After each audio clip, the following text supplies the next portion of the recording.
É aqui que nós vamos encontrar informação fidedigna acerca da forma como ele vive e, mais importante que isso, acerca da forma como ele interpreta e como ele pensa o mundo. Portanto, a corrida do Ortónio é uma excelente forma de começar a analisar Fernando Pessoa.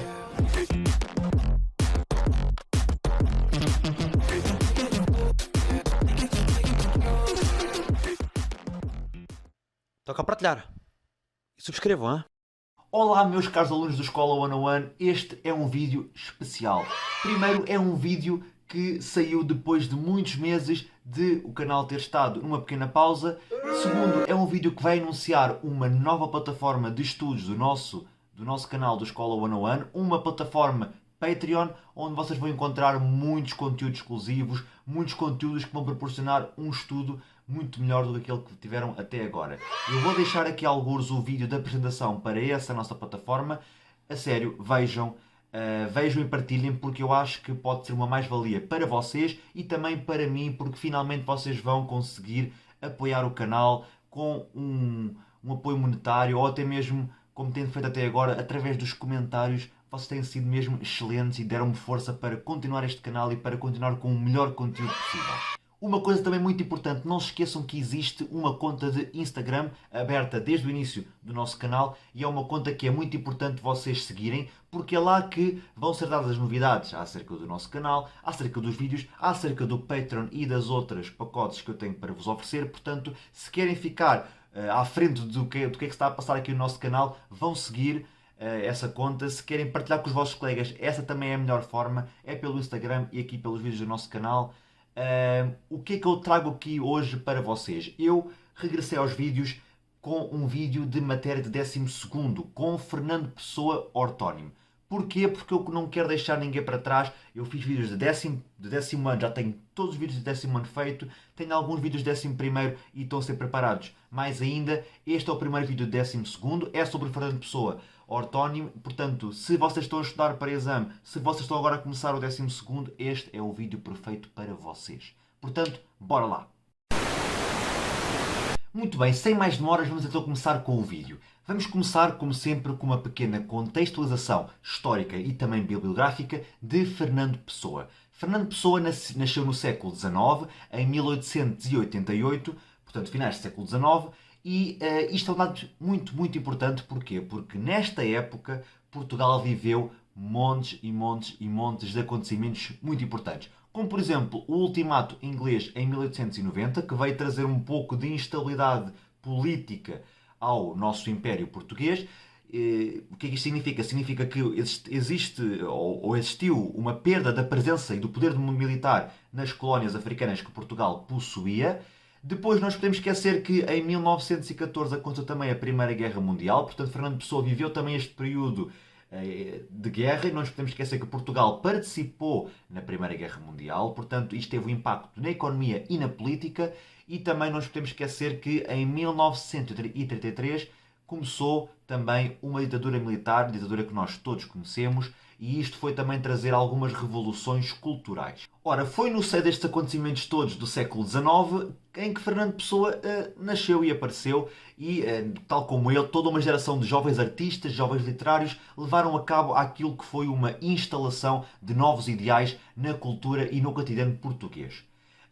Houve vários agentes importantes, uns mais do que outros, nesta pequena revolução cultural. Uma delas também já ouviram falar de certeza absoluta, que foi a revista Orfeu, uma revista muito importante na divulgação das obras de Fernando Pessoa e nas obras de outros contemporâneos seus artistas. E foi talvez também a partir deste tipo de revistas e deste tipo de revoluções e movimentos culturais que se conseguiu provocar uma mudança de costumes e de tradições que eram retrógradas daquela altura, e que passou-se a instalar uma nova corrente filosófica, cultural e artística que ficou denominada como modernismo. Portanto, foi neste contexto cultural e foi com estas condições que Fernando Pessoa apareceu com a sua forma de arte completamente diferente dos ideais da altura. E foi no seguimento do modernismo que Fernando Pessoa inovou a poesia do século XIX. Porquê? Porque até aquela altura tudo aquilo que se escrevia seguia traços românticos, seguia traços de há muitos séculos atrás, traços clássicos. Fernando Pessoa aqui aborda a poesia de uma forma completamente diferente. Nós, pelo menos é mais ou menos cultura geral, já sabemos que Fernando Pessoa tinha várias entidades às quais ele dava luz, dava vida e às quais também atribuía uma determinada personalidade e um determinado tipo e forma de fazer poesia. Ora, aqui Fernando Pessoa traz-nos um debate muito importante que é o debate entre a ortonimia e a heteronimia. Um ortónimo e os heterónimos. O que é que isso significa? Ora, nós aqui neste vídeo vamos abordar o ortónimo de Fernando Pessoa. O que é que isso significa? Fernando Pessoa escrevia poesia, escrevia as suas obras em seu nome, portanto, como se fosse ele próprio a escrever com a sua própria personalidade, e sempre que isso acontece, nós estamos aqui a trabalhar a poesia do ortónimo de Fernando Pessoa.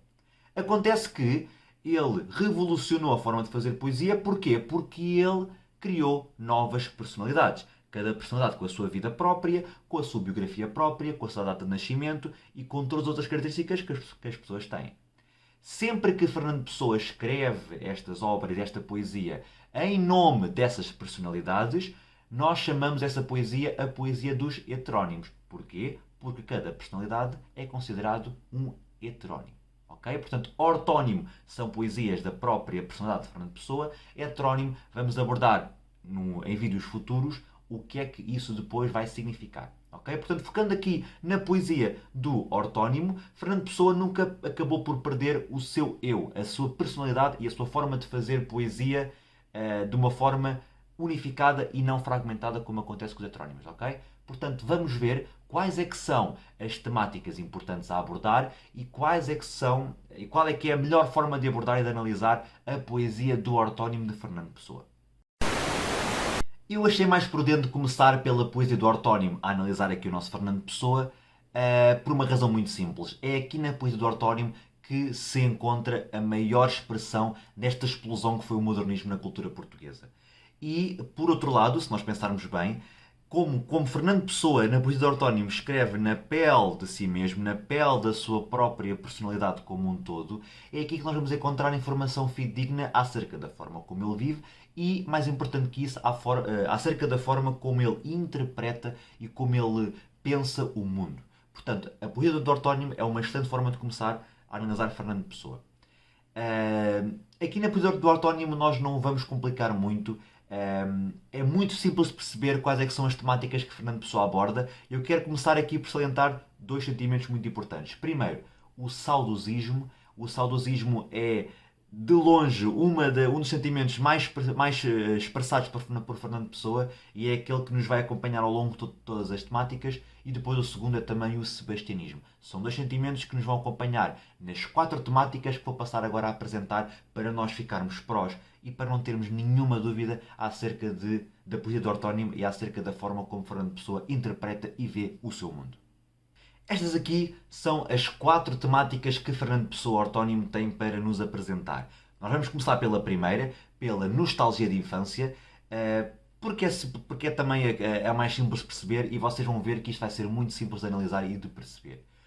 Ora, a primeira temática presente na poesia do ortónimo de Fernando Pessoa é a nostalgia de infância. O que é que isso significa? Fernando Pessoa dá por si numa vida adulta, numa vida que é completamente diferente daquilo que foi a sua infância e numa vida onde Fernando Pessoa não consegue ser feliz. E é aqui que entra o primeiro sentimento, o saudosismo. Fernando Pessoa sente imensa falta e imensa saudade daquilo que era a sua infância.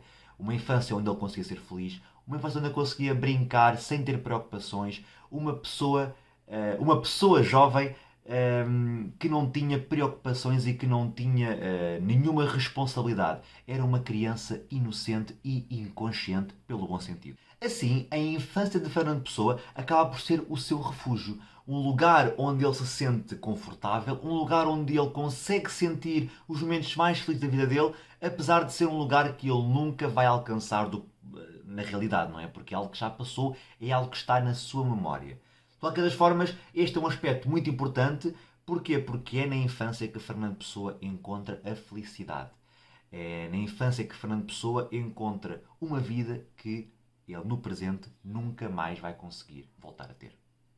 Para ilustrar esta temática, eu tenho aqui um poema que nos vai ajudar a perceber como é que esta temática se faz transparecer na sua poesia.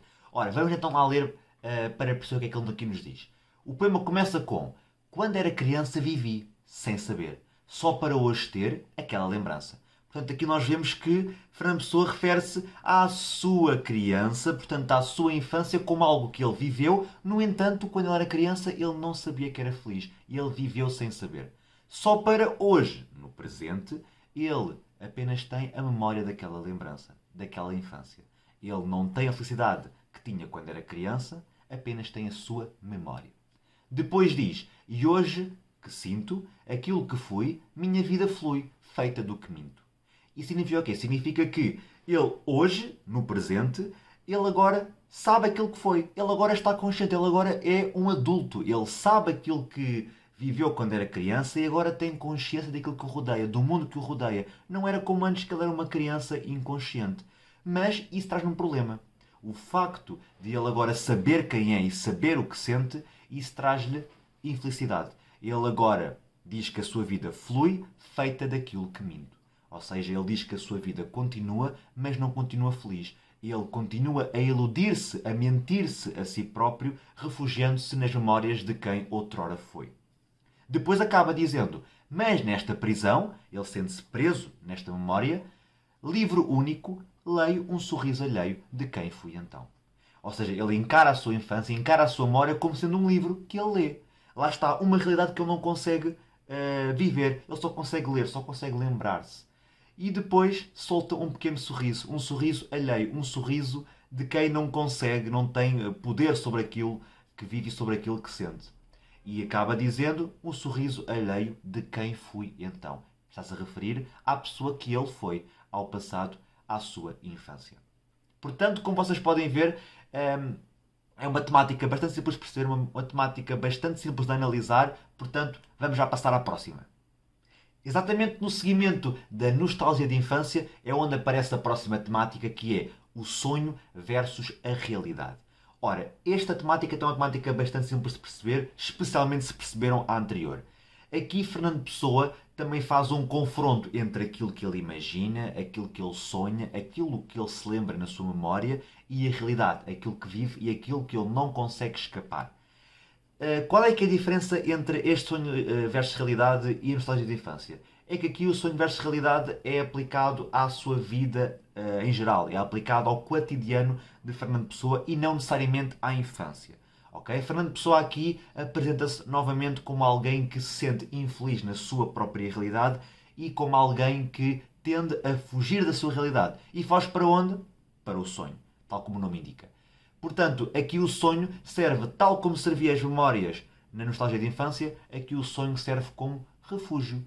E Fernando Pessoa acaba até por perder um pouco a noção de se aquilo que ele está a sonhar, se aquilo que ele está a imaginar, não lhe parece mais real do que a própria realidade. Porquê? Porque Fernando Pessoa sente-se tão reconfortado e sente-se tão mais feliz na sua própria cabeça, na sua própria imaginação e nos seus sonhos, que ele quase que rejeita a realidade e esconde-se e isola-se completamente dela. Para ilustrar esta nossa temática do sonho versus realidade, eu trago aqui um poema que é um bocadinho grande. Eu vou só apresentar as duas primeiras estrofes, o resto depois vocês podem ver no resumo que está presente na plataforma do Patreon. Eu aqui vou só analisar as duas primeiras estrofes. E o nosso poema começa assim. Não sei se é sonho, se realidade. Lá está, ele começa logo aqui por se encontrar confundido. Ele não sabe se está no sonho, não sabe se está na realidade. Ou então se uma mistura do sonho e vida. Aquela terra de suavidade que na ilha extrema do sul se olvida. Aqui temos uma pequena referência à Ilha dos Amores nos Lusíadas. Lá está, temos aqui também aquela temática do sebastianismo e de algumas referências da literatura portuguesa. Ele aqui basicamente diz que ele não se sente feliz numa realidade, apenas numa ilha extrema no sul, aquela que se esquece. Onde é que esta ilha se situa? Na sua cabeça, no seu sonho. Depois continua. É aqui que ansiamos. É aqui, neste sonho, que nós queremos estar. É aqui que nós queremos viver e não na realidade. Depois continua. Ali, naquela ilha. A vida é jovem e o amor sorri. Mais uma vez, o contraste entre aquilo que não existe, aquilo que é imaginado no seu sonho e aquilo que ele vive na realidade e que não quer, onde não encontra o amor nem encontra a vida. Depois continua. Talvez palmares inexistentes, áreas longínquas sem poder ser, sombra ou sossego deem aos crentes. Estes três versos são muito importantes. Ele aqui faz referência a palmares que não existem, a áreas longínquas que não podem ser e a sombra ao sossego que só os crentes é que têm. São tudo objetos, são tudo realidades que não existem também. São inexistentes, não podem ser e só os crentes é que têm consciência delas. De que essa terra se pode ter feliz nós. Ele aqui pergunta, será que nessa terra nós podemos ser felizes? E depois responde à sua própria pergunta, ali, naquela terra. Talvez sim, naquela terra, daquela vez. Portanto, mais uma vez, nós temos aqui uma tentativa de evasão, uma tentativa de fugir à realidade, ir para um local imaginado no seu sonho, um local que pode não ser, pode não estar descrito de uma forma específica, mas existe na cabeça do próprio autor e existe também na cabeça de todos nós. Portanto, aqui nós temos uma análise bastante clara daquilo que é o sonho e daquilo que é a realidade. E do quão contrários e do quão opostos estas realidades são. Agora atenção, malta, muita atenção, porque esta temática é das mais importantes para também o vosso conhecimento e a vossa análise de depois Fernando Pessoa na parte dos heterónimos. Estou a falar aqui do fingimento artístico. Ok? Nós aqui, Fernando Pessoa, este tema é muito delicado. Porquê? Porque Fernando Pessoa afirma algo que nunca foi afirmado por nenhum escritor da literatura portuguesa antes. Aqui Fernando Pessoa afirma uma coisa. Afirma que o poeta que escreve os seus poemas naquele momento não é o mesmo poeta que viveu os sentimentos sobre os quais ele escreve. O que é que isto significa? Nós aqui temos um processo bastante complexo. Eu vou deixar aqui um pequeno esquema para que vocês também possam perceber melhor. Mas basicamente é o seguinte. Ele afirma que quando alguém experiencia algo, quando alguém na realidade está a experienciar determinado momento, essa pessoa guarda memórias, guarda os sentimentos de tal experiência. Depois estes sentimentos e estas memórias são processadas na nossa mente, nós pensamos sobre elas, nós processamos, fazemos uma reflexão sobre aquilo que nós vivemos e só depois, fruto dessa reflexão, fruto desse pensamento, é que sai os poemas e é que sai aquilo que, neste caso, Fernando Pessoa escreve. Ou seja, o que Fernando Pessoa está aqui a dizer é que a pessoa que escreve sobre estes acontecimentos está a fingir o que ela escreve. Na verdade, aquilo que ela escreve não está a sentir naquele momento. Foi algo que sentiu há algum tempo. Por exemplo, imaginem que nós tínhamos sofrido um desgosto amoroso muito grande. Naquele momento ficámos tristes, naquele dia ficámos tristes, naquela semana ficámos muito tristes.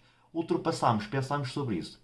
Passado um mês vamos escrever sobre isso, mas no ato da escrita nós não estamos necessariamente desgostosos. Nós estamos a relembrar-nos de sentimentos que nós experienciámos na altura em que os sentimos. Portanto, o poeta, na verdade, é um fingidor.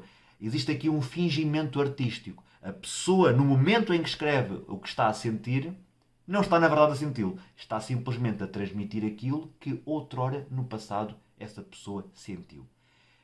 Portanto, a este nome, a este processo de racionalização de sentimentos, dá-se o nome de fingimento artístico. Para ilustrar esta nossa temática muito importante, trago aqui um poema muito bom, um poema bastante esclarecedor do que é que significa este fingimento artístico. É um poema muito simples, com apenas 3 estrofes e que vamos passar agora a analisar. Chama-se Autopsicografia. E começa com: o poeta é um fingidor. Finge tão completamente que chega a fingir que é a dor que deveras sente. Mais uma vez, o que é que ele diz aqui? Diz aquilo que eu já tinha dito há bocadinho, não é? Ele aqui diz que o poeta é um fingidor e finge tão completamente a dor que sente. O poeta não está a sentir a dor quando está a escrever sobre a dor. Ele está simplesmente a relembrar-se, está simplesmente a relatar aquilo que no momento em que sentiu a dor, ele sentiu. Por isso é que os dois últimos versos dizem que chega a fingir que é a dor que deveras sente. Ele sente uma dor, só que essa dor já é uma dor racionalizada, já é um sentimento racionalizado. Depois continua. E os que leem o que escreve, ou seja, as pessoas que estão a ler aquilo que o poeta escreve, na dor que eles leem, portanto, na dor que os leitores conseguem ler, eles sentem aquilo que, na verdade, o poeta sentiu há uns tempos atrás. Na dor lida sentem bem, não as duas que ele teve, mas só aqueles não têm. Ou seja, quando a pessoa está a ler o poema, quando a pessoa está a ler sobre a dor que o poeta esteve, elas na verdade não estão a sentir as duas dores. A dor fingida e a dor real. Estão simplesmente apenas a sentir a dor fingida. A dor que foi racionalizada, a dor que o poeta também sente, mas não a dor real. Depois acaba dizendo assim: e assim, nas calhas de roda, gira a entreter a razão esse comboio de corda que se chama coração. Isto aqui é uma espécie de descrição do nosso coração como sendo um comboio, uma máquina que é capaz de racionalizar, que é capaz de desconstruir os sentimentos, uma máquina que anda à volta, que anda à volta, que anda à volta, mas que tudo o que o coração sente acaba por ser filtrado pela razão. É como se fosse uma máquina de intelectualização dos nossos sentimentos. Por fim, chegamos à nossa última temática. A última temática é a dor de pensar e é, a par do fingimento artístico, uma temática também muito importante para percebermos Fernando Pessoa enquanto poeta e enquanto artista. Aqui a dor de pensar assenta no quê? Assenta num princípio muito, muito simples. Fernando Pessoa já percebemos que é alguém que gosta de racionalizar os seus sentimentos. E é alguém que não consegue parar de pensar acerca daquilo que sente. Mas isso causa ao poeta dor. Fernando Pessoa afirma que ele não consegue sentir verdadeiramente. Ele sim que sente as coisas e ele sofre logo um processo de racionalizar sobre aquilo que sente. E ele acaba por viver a vida muito longe do sentimento e muito próximo da razão e daquilo que ele racionaliza na sua vida, sobre aquilo que sente. Portanto, toda esta consciência que Fernando Pessoa tem acerca da vida, toda esta consciência que ele cria acerca daquilo que sente, acaba por dar a Fernando Pessoa uma dor muito profunda e acaba por privar Fernando Pessoa de verdadeiramente sentir. E é sobre isto que Fernando Pessoa escreve nesta dor de pensar. Existe aqui uma obsessão pela análise dos seus sentimentos e que provoca ao autor uma grande infelicidade e uma grande angústia. Para ilustrar esta temática, eu trouxe aqui um poema muito interessante também, muito giro. Ele faz aqui uma análise com o gato que brinca na rua. É um poema muito simples, com apenas 3 estrofes, e vou passar dele para vocês perceberem bem. Gato que brinca nas... Gato que brincas na rua, como se fosse na cama. Invejo a sorte que é tua, porque nem sorte se chama. Reparem, porquê é que Fernando Pessoa inveja a sorte do gato? O que é que o gato tem para ser sortudo?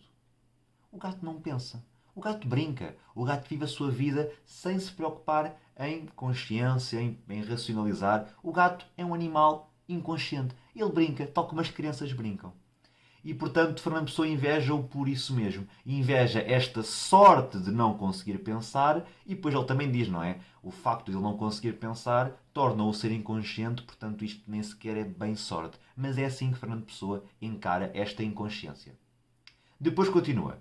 Bom servo das leis fatais, que regem pedras e gentes, que tens instintos gerais e sentes só o que sentes. E o que Fernando Pessoa quer dizer com bom servo das leis fatais? Diz basicamente que o gato é um ser tal como todos os outros, não se acha acima de ninguém. É simplesmente um animal que vive na Terra, que segue as leis do mundo, que nasce, que cresce, que envelhece e que morre, sem nada poder fazer, mas o gato não se sente preocupado com isso. Ele segue estas leis fatais, que regem pedras, que regem objetos, mas que também regem gente, que regem os seres humanos, e possui apenas instintos gerais. Ele apenas sente aquilo que sente e não há cá nenhuma racionalização. É por isto que Fernando Pessoa inveja o gato. Depois acaba com esta estrofe. És feliz porque és assim. Todo o nada que és é teu. Ou seja, o gato é feliz porque ele é tal e qual como é. Ele não finge sentimentos, ele não finge racionalizações. Ele é um ser muito simples. O gato é um animal muito simples. E depois acaba com eu vejo-me e estou sem mim, conheço-me e não sou eu. Isto é o contraste completo daquilo que Fernando Pessoa, enquanto ser humano, é em relação àquilo que o animal, o gato, é. O gato não tem consciência, o gato não racionaliza. Fernando Pessoa vê-se, vejo-me. Ele está sem mim.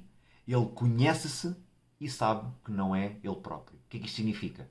Ele sabe que é ele próprio, ele tem consciência, ele racionaliza aquilo que sente, mas é exatamente por ele racionalizar e por ele ter consciência que ele sente esta dor e que acaba por se perder e não saber exatamente quem ele é. Ele, como não consegue sentir, também não acha, também não consegue ter a percepção de quem ele verdadeiramente é, mas sim o processo de racionalização daquilo que ele verdadeiramente é. Portanto, malta, o vídeo está quase a chegar ao fim. É um vídeo muito simples, um vídeo muito básico que vai diretamente aos pontos importantes. Primeiro, nostalgia de infância. Segundo, sonho e realidade. Depois temos o fingimento artístico. E por último, a dor de pensar. São 4 temáticas que, se vocês perceberem, garanto que conseguem olhar para qualquer poema e analisar minimamente aquilo que lá está e aquilo que Fernando Pessoa escreveu para vocês lerem. Portanto, malta, espero que tenham gostado, espero que não haja nenhuma dúvida. A linguagem e o estilo que Fernando Pessoa nos apresenta é uma linguagem bastante corrente, até comparado com outras obras que nós aqui já vimos. É uma linguagem bastante fácil de perceber. Tem apenas estas nuances e estas temáticas que têm que perceber para vocês conseguirem fazer uma análise perfeita e uma interpretação também correta dos seus poemas.